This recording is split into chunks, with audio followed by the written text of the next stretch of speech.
ग्रामपंचायतीचा अभ्यास करायला लागणार आहे, तुम्हाला तुमच्या गावाचा, गणाचा, गटाचा, झेडपी सर्कलचा, वॉर्डाचा अभ्यास करायला लागणार आहे.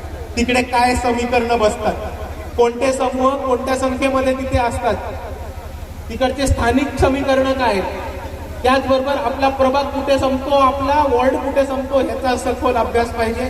कोणता उमेदवार पॅनलवरती असला पाहिजे, कोणता उमेदवार जिल्हा परिषदेला उभा केला पाहिजे, कोणता उमेदवार पंचायत समितीला खाली उभा केला पाहिजे, या सगळ्याचा आपला सखोल अभ्यास लागणार आहे. त्याच्याशिवाय जिंकणं अवघड आहे मित्रांनो.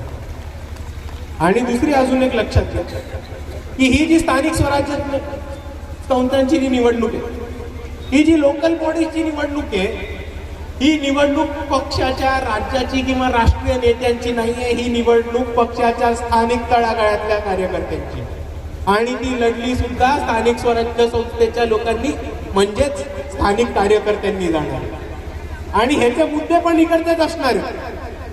बाळासाहेबांनी किती मोठे सभा घेऊ देत, मी किती जिल्ह्यांमध्ये पोहोचू देत, रेखाताईंनी पत्रक काढू देत, किंवा आपल्या प्रवक्त्यांनी टीव्हीवरती येऊन मांडू देत, ही निवडणूक आपण जेव्हा जिंकणार तेव्हा तुम्ही शेवटच्या माणसापर्यंत, नांदुऱ्यामध्ये, बुलढाण्यामध्ये शेवटच्या माणसापर्यंत पोहोचणार. त्यांना वंचित बहुजन आघाडी काय, वंचित बहुजन आघाडी काय करू शकते आणि बाळासाहेब आंबेडकर यांची भूमिका काय हे